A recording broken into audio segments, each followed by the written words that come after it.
Évangile de Jésus-Christ selon saint Jean, chapitre 10. Amen, amen, je vous le dis, celui qui entre dans l'enclos des brebis sans passer par la porte, mais qui escalade par un autre endroit, celui-là est un voleur et un bandit. Celui qui entre par la porte, c'est le pasteur, le berger des brebis. Le portier lui ouvre, et les brebis écoutent sa voix. Ces brebis à lui, il les appelle chacune par son nom, et il les fait sortir.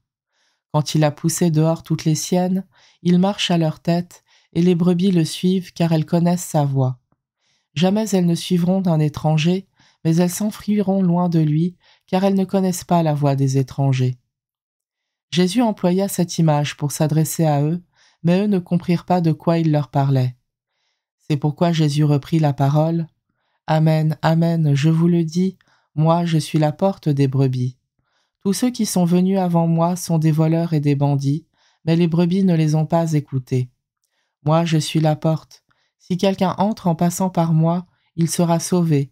Il pourra entrer, il pourra sortir et trouver un pâturage.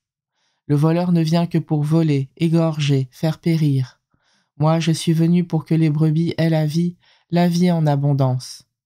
Moi je suis le bon pasteur, le vrai berger, qui donne sa vie pour ses brebis. Le berger mercenaire n'est pas le pasteur. Les brebis ne sont pas à lui. S'il voit venir le loup, il abandonne les brebis et s'enfuit. Le loup s'en empare et les disperse.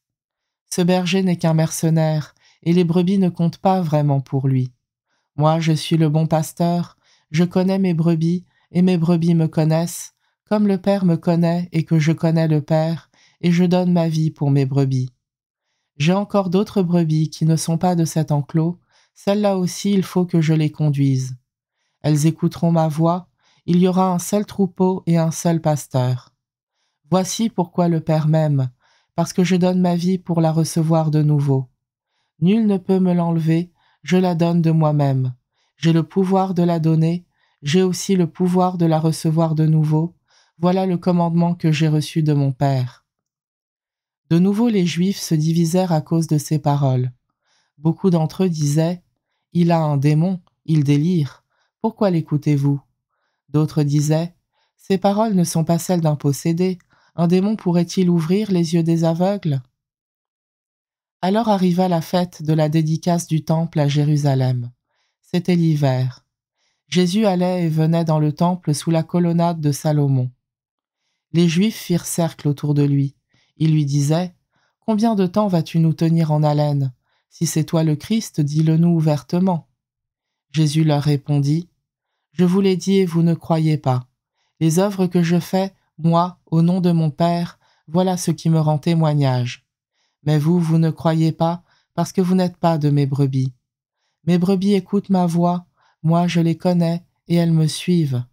Je leur donne la vie éternelle, jamais elles ne périront, et personne ne les arrachera de ma main. Mon Père qui me les a donnés est plus grand que tout, et personne ne peut les arracher de la main du Père. Le Père et moi, nous sommes un. » De nouveau, des Juifs prirent des pierres pour lapider Jésus. Celui-ci reprit la parole. « J'ai multiplié sous vos yeux les œuvres bonnes qui viennent du Père. Pour laquelle de ces œuvres voulez-vous me lapider » Ils lui répondirent. « Ce n'est pas pour une œuvre bonne que nous voulons te lapider, mais c'est pour un blasphème. Tu n'es qu'un homme, et tu te fais Dieu. » Jésus leur répliqua. « N'est-il pas écrit dans votre loi, j'ai dit, vous êtes des dieux ?» Elle les appelle donc des dieux, ceux à qui la parole de Dieu s'adressait, et l'écriture ne peut pas être abolie. Or, celui que le Père a consacré et envoyé dans le monde, vous lui dites, « Tu blasphèmes, parce que j'ai dit, je suis le Fils de Dieu. » Si je ne fais pas les œuvres de mon Père, continuez à ne pas me croire. Mais si je les fais, même si vous ne me croyez pas, croyez les œuvres. Ainsi vous reconnaîtrez et de plus en plus que le Père est en moi et moi dans le Père. Eux cherchaient de nouveau à l'arrêter, mais il échappa à leurs mains.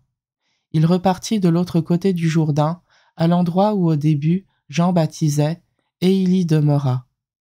Beaucoup vinrent à lui en déclarant « Jean n'a pas accompli de signe, mais tout ce que Jean a dit de celui-ci était vrai. » Et là, beaucoup crurent en lui.